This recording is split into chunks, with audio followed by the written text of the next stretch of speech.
दोस्तों, आज मैं आपके साथ हूँ एक नई हॉरर कहानी के साथ जिसका नाम है अमावस की काली रात। बड़े बुजुर्ग कह गए हैं कि अमावस की काली रात को हो सके तो बाहर नहीं जाना चाहिए।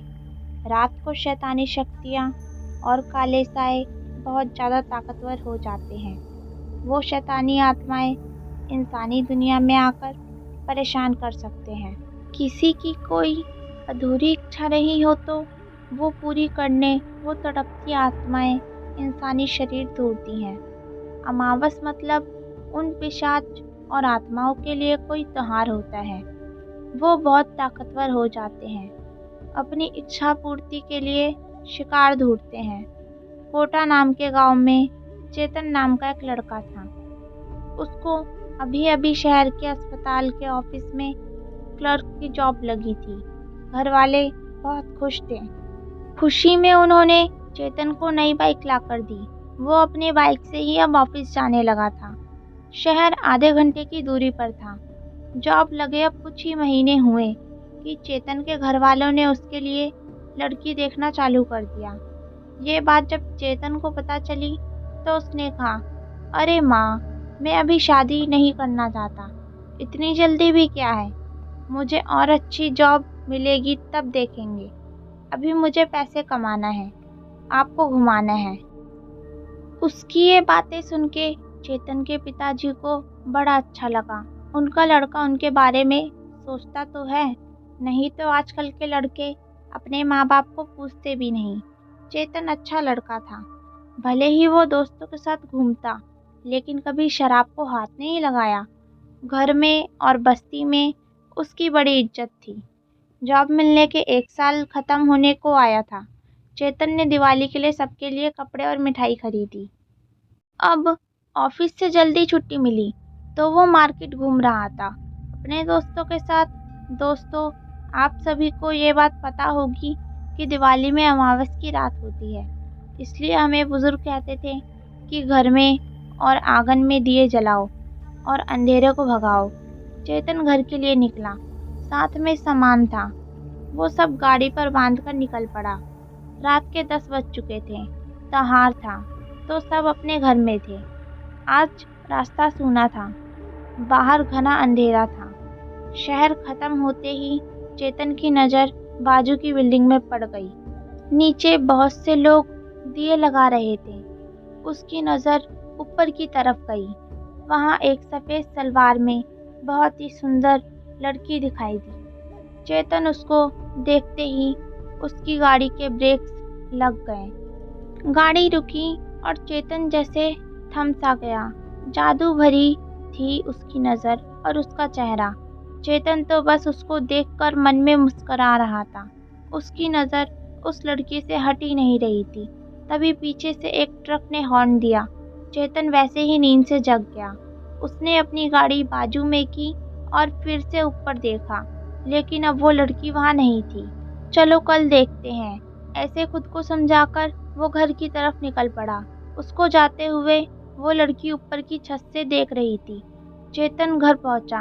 उसने घर वालों के लिए जो भी कपड़े लिए थे वो बांट दिए, मिठाई भी खिलाई। खाना खाकर वो अपने रूम में जाकर सोने की कोशिश करने लगा। आज उसको इतना थका होने पर भी नींद नहीं आ रही थी। उस लड़की का चेहरा बार बार उसके नज़र के सामने आ रहा था। वो उसको भुला नहीं पा रहा था। सुबह का इंतज़ार करते हुए कब उसकी आँख लग गई पता ही नहीं चला। सुबह नाश्ता करके चेतन ने अपना टिफ़िन लिया और ऑफिस के लिए निकल पड़ा। शहर पहुंचते ही वो उसी बिल्डिंग के पास से गुजरा। ऊपर देखा, लेकिन वो खिड़की बंद थी। वहाँ कोई नहीं था। थोड़ा निराश होकर अपने काम पर निकल गया। शाम को घर लौटते वक्त आज वो उसी बिल्डिंग के पास चुपके से खड़ा था। वो लड़की आज फिर से वहाँ ऊपर नजर आई। अब चेतन ने उसको देखा और चेतन ने अपना हाथ दिखाया और उसने भी। बस फिर क्या था, चेतन ने उसको नीचे आने को कहा, लेकिन उस लड़की ने मना किया और अंदर चली गई। चेतन जरा सा निराश हुआ, लेकिन उसने लड़की को हंसते हुए देखा था। अपनी बात बन सकती है, ये सोच के मन में ही वो बहुत खुश हो रहा था। अमावस का काला अंधेरा उसके लिए क्या लेकर आने वाला था, इस बात की चेतन को कोई खबर नहीं थी। अगली शाम जब चेतन उसी रास्ते जा रहा था, वो लड़की उसको सामने एक पेड़ के पास बैठी दिखी। चेतन बहुत खुश हो गया था। अपनी गाड़ी साइड में लगाकर वो उस लड़की के पास गया। मेरा नाम चेतन है और तुम्हारा? मेरा नाम निशा है, लड़की ने जवाब दिया। लेकिन तुम आज यहाँ कैसे, इतने अंधेरे में अकेले? चेतन ने सवाल किया। मैं अकेले नहीं आती तो तुमसे मुलाकात कैसे होती? निशा के इस जवाब से चेतन ये तो समझ गया कि उसको भी वो पसंद था। अब रोज शाम देर रात तक वो दोनों उसी पेड़ के नीचे बैठकर बातें करने लगे। घर वाले थोड़ा टेंशन में थे कि आजकल चेतन बहुत देर से घर आने लगा था, खाना भी साथ नहीं खाता था और कभी बिना खाए ही सो जाता था। एक दिन चेतन उस पेड़ के नीचे बैठा था। उसके घर के पास वाले अंकल वहां से गुजरे। चेतन को देखते ही कहा, अरे चेतन बेटे, यहाँ अंधेरे में अकेले क्या कर रहे हो? घर जाना नहीं है क्या? चलो, घर वाले तुम्हारा इंतजार कर रहे होंगे। हाँ अंकल, हाँ बस निकल ही रहा था। ऐसा कहकर दोनों साथ में निकल गए।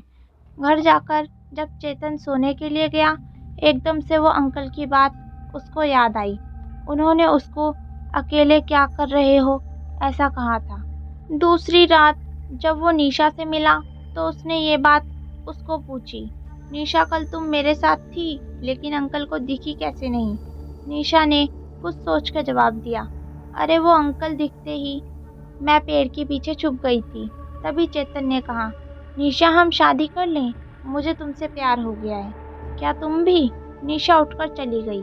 जाते वक्त उसने हाँ कहा। अब वो लड़की चेतन के घर तक पहुंच गई। देर रात तक उनका बातें करना चलने लगा और चेतन खाना पीना जैसे भूल गया था। वो बहुत कमजोर हो रहा था।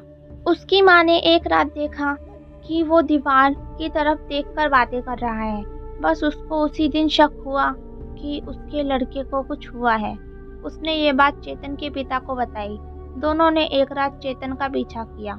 चेतन वहीं पेड़ के नीचे बैठा था, अकेले और बातें कर रहा था। चेतन के माता पिता बहुत डर गए। उन्होंने जैसे ही घर का रुख किया, वो शैतानी रूप बहुत ही भयंकर और डरावने अवतार में उनके सामने प्रकट हुई। ही हा हा, मैं तेरे बेटे को लेने आई हूँ। मेरे रास्ते में कोई मत आना, नहीं तो अच्छा नहीं होगा। आने वाली अमावस को वो मेरा हो जाएगा। घर पहुँचते ही बाजू वाले अंकल ने उसका रोना सुना। वो मदद के लिए आए। उन्होंने भी बताया कि चेतन एक रात वहाँ उस पेड़ के नीचे अकेला बैठा था। सुबह होते ही जब चेतन अपने ऑफिस गया, तब उसके पिताजी और वो अंकल उस पेड़ के पास एक तांत्रिक को ले गए। तांत्रिक बोला, यहाँ कोई बहुत ही शैतानी रूह मौजूद है। वो अपना अधूरा काम पूरा करने आई है, कोई अधूरी इच्छा। आपके लड़के की जान को खतरा है साहब, क्योंकि अब अमावस आने वाली है और ऐसे शैतान अमावस में बहुत ताकतवर हो जाते हैं। उन्होंने बाजू के उसी घर में जाकर पूछताछ की जहाँ निशा चेतन को पहली बार दिखी थी। तो पता चला कि उनके बिल्डिंग के ऊपर के घर में एक किराएदार रहते थे। उनकी लड़की यहाँ पेड़ के पास एक्सीडेंट में मारी गई थी। उसकी शादी के एक दिन पहले ही वो मर गई थी। अब तांत्रिक को सब समझ आ गया था। वो शैतानी रूह अपनी अधूरी इच्छा पूरी करने आई थी। दूसरी रात अमावस की रात थी। बाहर बहुत घना अंधेरा था। वो तांत्रिक और चेतन के माता पिता उस पेड़ के पास पहुंचकर दूर से चेतन को देखने लगे। काफी वक्त तक चेतन एक ही जगह पर बैठा था। उसने दूल्हे का लिबास पहना था। आज वो दोनों शादी करने वाले थे। वो डायन उसको आज लेकर जाने वाली थी अपनी दुनिया में। तांत्रिक ने अपने मंत्र पढ़ना चालू किया, लेकिन देर हो चुकी थी। सामने जब जाकर देखा तो चेतन मर चुका था। उसके गले से खून टपक रहा था। निशा ने अपनी आखिरी इच्छा पूरी की, चेतन की जान लेकर। दोस्तों, अगर आपको ये स्टोरी अच्छी लगी हो तो चैनल को सब्सक्राइब करो और वीडियो को लाइक करें।